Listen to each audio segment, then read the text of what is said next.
நான் வாழும் உலகை.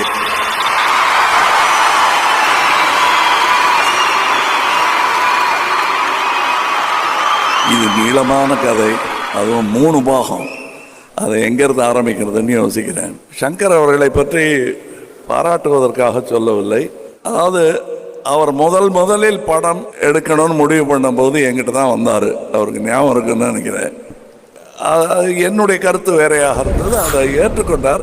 சரி, இனிமேல் இந்த டைரக்டர் நம்மக்கிட்ட வரமாட்டார், ஏன்னா இளம் டைரக்டர்கிட்ட நம்ம இந்த படம் பண்ணலைன்னு சொன்ன உடனே ஒரு வருத்தம் இருக்கும்.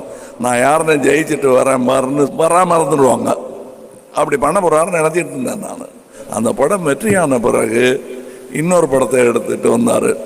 அப்போ நான் சிவாஜி சாரை வச்சு இன்னொரு படம் பண்ணுறதுக்கு ஏற்பாடு பண்ணிகிட்டு இருக்கேன். அப்போ இவர் ஒரு கதை சொல்கிறாரு. நான் வச்சுருந்த கதைக்கும் இவர் சொல்கிற கதை கிட்டத்தட்ட ஒரு சின்ன ஒற்றுமை இருக்கிற மாதிரி இருந்தது. மறுபடியும் மறுக்க வேண்டி வரும் அப்படின்னு தான் நான் நினச்சிட்டு இருந்தேன். சிவாஜி சார்கிட்ட போனேன். போய் சங்கர்னு ஒருத்தர் தெரியும்னாரு. அவர் ஒரு கதை சொல்கிறாரு, இதே மாதிரி இருக்குது, நம்ம கதை மாதிரி இருக்கா, அதனால் அது பண்ண வேணாம்னு நினைக்கிறேன்.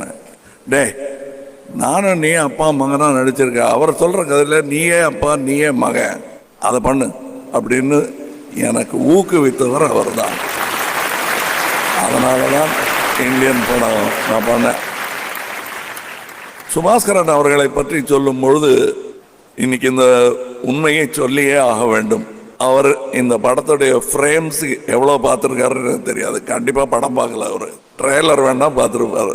எங்கள் 2 பேரும் நம்பி பண்ணுங்க அப்படின்றவாரே தவிர பார்த்தே ஆகணும்னு அடம் பிடிக்க மாட்டார், கருத்தும் சொல்ல மாட்டார். நல்லா இருக்குன்னு அவர் சொல்ல வேண்டும் என்பதுதான் எங்கள் இருவரின் ஆசை. இதில் நடுவில் வராத சோதனைகள் கிடையாது. கொரோனா, விபத்து என்று பலதும், அரசியல் இடையூறுகள் என்னென்னமோ வந்தது. அதையெல்லாம் கடந்து எங்களுடன் நின்று இன்றைய இந்த மேடை வரை அரங்கேற்றியது சுபாஸ்கரன் என்றால் அது மிகையாகாது. அது அவர் பிறந்த மண்ணுக்கே உரித்தான தமிழ் வீரம். என்ன திடீர்னு பாலிடிக்ஸ் பக்கம் போறாருன்னு, அது இல்லாமல் இருக்க முடியாது. இந்தியனே அதான் பேசணும்.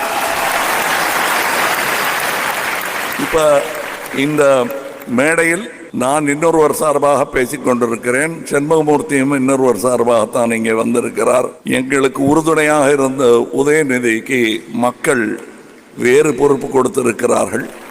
அதனால் இங்கே அவர் வர இயலாது. அவர் சார்பாக நாங்கள் வந்திருக்கிறோம்.